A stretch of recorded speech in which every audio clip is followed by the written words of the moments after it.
Halo semuanya, Assalamualaikum warahmatullahi wabarakatuh. Perkenalkan, saya Sabtu Mariana dengan NIM H540122136. Nah, kali ini kita akan membahas terkait VAR, Vector Auto Regression.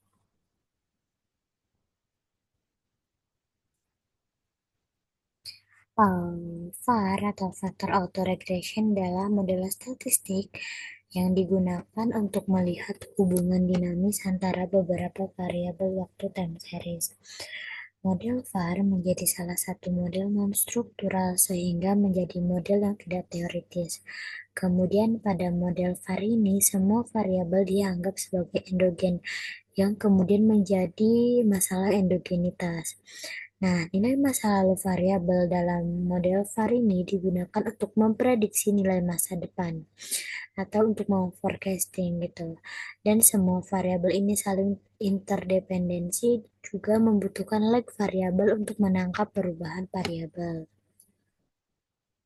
Selanjutnya, mengapa model VAR digunakan atau model VAR ini penting digunakan karena untuk menganalisis hubungan kompleks antar variabel tanpa harus menentukan mana yang eksogen atau endogen secara eksplisit. Kemudian, model VAR ini juga menyediakan dasar untuk memprediksi dan simulasi kebijakan. Dan yang ketiga, model VAR membantu memahami dampak suatu shock pada suatu sistem. Kemudian, model VAR digunakan ketika menganalisis keterkaitan antar variabel waktu. Kemudian juga memprediksi nilai masa depan dari beberapa variabel. Dan yang ketiga, melakukan simulasi seperti impulse respon dan varian decomposition. Ini ada estimasi model VAR atau langkah-langkah model VAR. Yang pertama itu uji stasionaritas, yang kemudian dilanjutkan dengan penentuan lag optimal, kemudian uji stabilitas VAR, yang selanjutnya uji kointegrasi. Kalau variabel stasionernya bukan di level gitu, jadi kalau misalnya diverse different semua, maka harus diuji kointegrasi. Kemudian selanjutnya uji kausalitas, dan yang keenam itu masih penentuan lag optimal lagi. Dan yang ketujuh itu mencari nilai tabel gitu. Kemudian impulse respon function, uh, dan yang kesembilan atau yang terakhir itu ada forecast error variant decomposition atau FEPD. Nah, mungkin itu sekian materi dari saya. Nanti kita akan lanjutkan dengan uh, cara menganalisis model VAR menggunakan RStudio. Selamat menyaksikan. Halo teman-teman, kembali lagi. Oke, tadi kan kita katanya mau ini ya, mempraktikkan bagaimana menganalisis model VAR menggunakan aplikasi RStudio. Nah, langkah yang pertama yaitu teman-teman klik file. Ah, bentar. Klik file. Loading ya teman-teman, cari. Nah, klik file, kita pilih import dataset, kita pilih from Excel.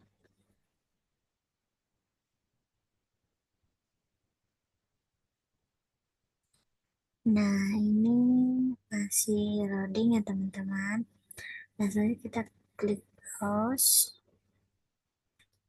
Nah, nanti di klik browse ini akan membawa kita ke folder laptop kita.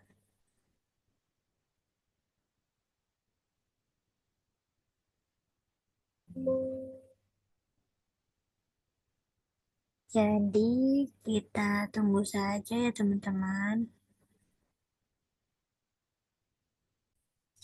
Nah, ini sudah muncul. Tadi kan aku simpan, karena aku simpan file itu di bagian download. Dan ini kita ada di data dengan LN1. Kita klik open. Dia masih loading ya teman-teman, sedang retrieving preview data seperti itu. Nah, ini datanya udah muncul ya teman-teman. Nah, kita ganti aja nama datanya dengan data. Nah, ini udah lagi retrieving preview data juga. Habis itu kita klik import aja. Nah ini dia lagi loading. Nah tuh udah mulai tuh ya. Datanya udah muncul semua di sini. Ini harus script yang kosongnya ya. Teks aja karena di sini di script ini udah ada nih. Apa ada scriptnya teman-teman. Jadi kita bentar. Nah, kita pilih nih ya library. Oh ini kita untuk menjalankan semua toolsnya dulu ya. Kita run library-nya, terus kita ubah kolom tanggal ke format datanya teman-teman.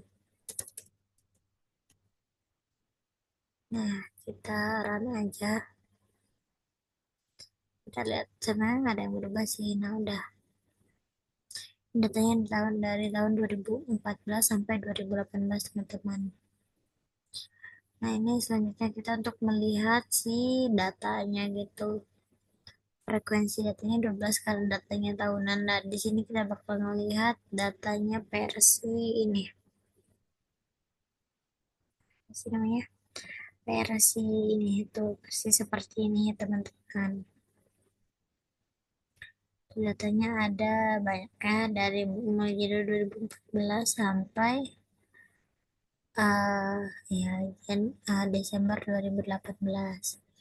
Nah, langkah selanjutnya yaitu kita bakal melihat bagaimana plot-plotnya. Oh ya, ini yang nah seperti ini aja. Kita run. Nah, ini di sini ini ada loan impor, loan ekspor, loan kurs, dan di sini impor ya teman-teman. Sebenarnya coba kita lihat kalau misalkan jadi biar sih itunya tuh apa sih terpisah gitu.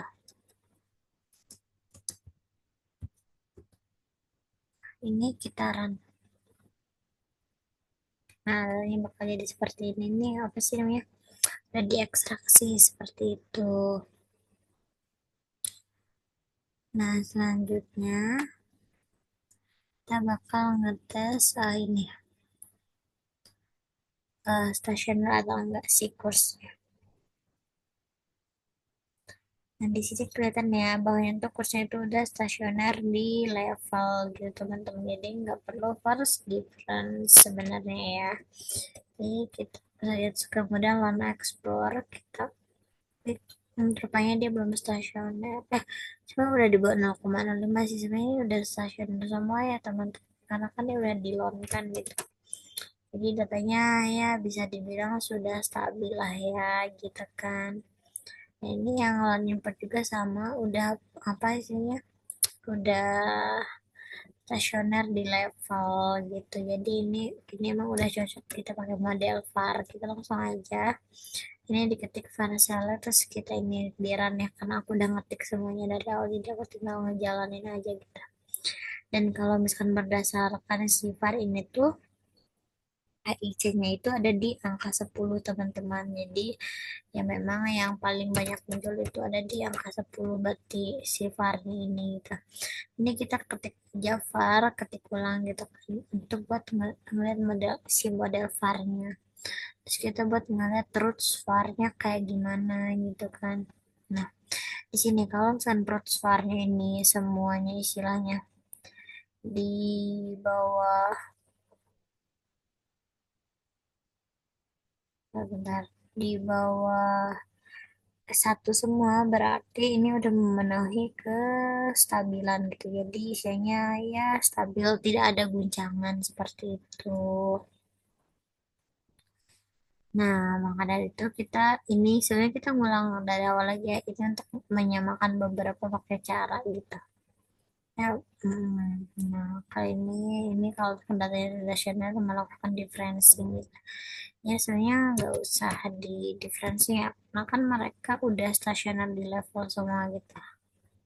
Si datanya untuk selanjutnya tuh kita menentukan ini apa sih namanya like optimal gitu menggunakan nilai AIC BIC sebenarnya tadi udah kan ya kan di mana AIC-nya kan 10 ya kita gunain di sini gitu kan sebenarnya ini kita pakai apa sih lebih ke pembuktian aja sih Nah ini ya caranya beda. Kalau ini kan dengan leg selection gitu. Sebenarnya caranya lebih mudah yang ini kan, yang var select kan lebih simple. Kalau yang ini mungkin lebih panjang sedikit. Nah, ini kita run, terus kita print. Nah, kalau misalkan berdasarkan ini kita lihat. Nah, kalau misalkan berdasarkan ini, dia tuh lag optimalnya itu ada di angka 6 gitu sih AIC-nya. Berarti di sini kita ketik lagi optimal lag dengan AIC-nya itu 6 gitu. Dan ini dipilih berdasarkan si nilai AIC gitu. Ini kita run aja. Nah, untuk selanjutnya kita bakal istilahnya membangun si model var-nya gitu kan. Nah, ini kita ketik lagi model underscore var gitu kan. Di kan PP itu kan leg optimalnya ya 6 gitu kan. Nah, ini kita run aja. Terus kita samarikan model var-nya. Nah, di sini bisa kita lihat ya teman-teman. Si datanya ini tuh udah istilahnya stabil ya teman-teman. Berdasarkan nilai yang munculnya gitu, yang dimana p-value-nya pun udah istilahnya di bawah 0,05 dan udah istilahnya signifikan ya kalau bahasa itunya, dimana ini tuh datanya bagus di leg ke-6 gitu dengan leg optimal. Selanjutnya kita bakal sebenarnya uji stabilitas guncangan itu. Kalau yang tadi kita menggunakan si Rhodes ini kan sebenarnya apa sih namanya, dia juga sama kan ngecek stabilitas tadi tuh stabil, tidak ada guncangan gitu. Nah sekarang kita lihat kalau misalnya pakai stability gitu. Ini kita run, terus kita plot. Kita ini mas sebenarnya ngeliat sih plotnya gimana gitu ya teman. Nah di sini bisa kita lihat ya teman-teman, gimana ya. Nah di sini teman-teman bisa lihat kalau misalkan si plotsnya ini tuh lihat guncangannya tuh sangat kecil, nggak bisa dijawab. Nah ini guncangannya sangat kecil ya teman-teman, ada es susu, melon plus sama ekspornya gitu. Dan guncangan-guncangannya sangat ya kecil dan nggak keluar dari si garis batas garis merah ini ya gitu. Jadi bisa dibilang data kita tuh memenuhi kestabilan gitu. Selanjutnya kita bakal mengujikan kausalitas atau uji Grainer kausalitas. Sebenarnya ini optional ya, tapi kita penasaran, kita coba aja. Kita ketik causality dalam kurung model var, terus karena on course gitu kan. Ini kita run dan di sini muncul p-value-nya dengan nilai F test, terus kemudian dengan nilai DF dan semacamnya seperti itu ya teman-teman. Ini kita cek semua. Sebenarnya si Gradient kausalitas itu kayak untuk melihat apakah ada hubungan kausalitas antara satu variabel dengan variabel lainnya gitu. Di sini tidak terjadi hubungan kausalitas karena si nilai PP-nya pun lebih kecil daripada 0,5 gitu. Mungkin sekian dari saya. Terima kasih. Wassalamualaikum warahmatullahi wabarakatuh. Dadah, semangat semua.